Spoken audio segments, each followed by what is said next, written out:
Hi viewers, இப்போ நான் இருந்துட்டு மிஸ்டர் பிரவீன் குமார் அண்ட் தாரணி இவங்களுடைய வெட்டிங் ரிசப்ஷனில் தான். ஆக்சுவல் வந்து பார்த்தீங்கன்னாக்கா இவங்க 10 வருஷமாக லவ் பண்ணியிருக்காங்க. 10 வருஷமாக ரொம்ப கஷ்டப்பட்டு லவ் பண்ணி இவங்க ஃபேமிலியில் வந்து நிறையா ப்ராப்ளம்லாம் வந்து எதிர்ப்புகள்லாம் வந்துருக்குது. பட் அதெல்லாம் மீறி அவங்க வந்து பேரண்ட்ஸுடைய சம்மதத்தோடு இன்றைக்கி வந்து மேரேஜில் வந்து ஒன்று சேர்றாங்க. ஸோ அந்த ஒரு ஈவெண்ட்டை வந்து ரொம்ப ஸ்பெஷலான ஈவெண்ட் ஆக்கணும் அப்படின்னு சொல்லிட்டு அவங்க ஃப்ரெண்ட்ஸ் எல்லாருமே சேர்ந்து நம்ம நாக் சர்ப்ரைஸுக்கு வந்து ஒரு ரெக்வஸ்ட் கொடுத்ததுனால இப்போ நம்ம வந்து டீமோட இந்த இடத்துக்கு வந்திருக்கோம். இப்போ நம்ம உள்ளே போயிட்டு அவங்க ஃப்ரெண்ட்ஸ் வந்து என்னென்ன சர்ப்ரைஸ்லாம் அவங்களுக்காக வச்சிருக்காங்கன்றதை நம்ம பார்க்கலாம். Let's knock the surprise. Come, let's talk.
가렸지만 웬만한 노출보다 야한 여자 그런 각적인 여자 나는 선어해 점잖아 보이지만 놀 땐 노는 선어해 내가 되면 완전 미쳐버리는 선어해 저녁보다 사상이 올통벌통한 선어해 그런 선어해 아름다워 사랑스러워 그래 너 그래 바로 너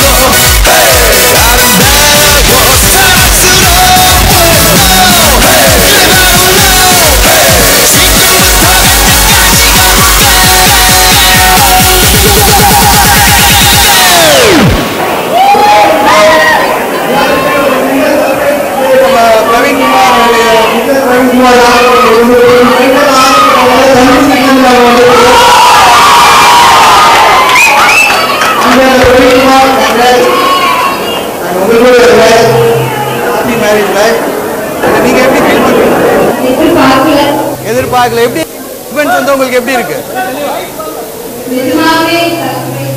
இல்ல உண்மையிலேயே இப்போ ஃபர்ஸ்ட் வந்து பசங்க சண்டை போட்டாங்க, அப்போ பயந்துட்டீங்களா இல்ல எப்படி ரியாக்ட் பண்ணீங்க? சரி ஓகே, உங்க ரெண்டு பேருடைய மேரேஜ் வந்து லவ் சொல்லி நான் கேள்விப்பட்டேன். ஸோ எத்தனை வருஷமா லவ் பண்ணீங்க ரெண்டு பேரும்? எத்தனை வருஷம்? 8 இயர்ஸ். ஓகே, யார் முதல்ல லவ் ப்ரப்போஸ் பண்ணது, இவரா இல்லை நீங்களா? யாரு? ஸோ அவருக்கு அவங்களுக்கு வந்து சரி ஓகே, இப்போ வந்து தனியாக இருக்கும்போது ப்ரப்போஸ் பண்ணியிருப்பீங்க. இப்போ இத்தனை பேர் இருக்கோம் இல்லையா, இத்தனை பேருக்கு முன்னாடி மைக்கில் அவங்களுக்கு நீங்கள் ப்ரப்போஸ் பண்ணுங்க. அதுவும் ஃபர்ஸ்ட் டைம் எப்படி ப்ரப்போஸ் பண்ணுவீங்களோ இதே மாதிரி நல்லா ப்ரப்போஸ் பண்ணுவீங்களா? அதே மாதிரி ப்ரப்போஸ் பண்ணி இப்போ மைக்கில் நீங்கள் ப்ரப்போஸ் பண்ணணும். ப்ரப்போஸ் பண்ணாதான் நான் இந்த சேர்லேருந்து எழுந்திருப்பேன்.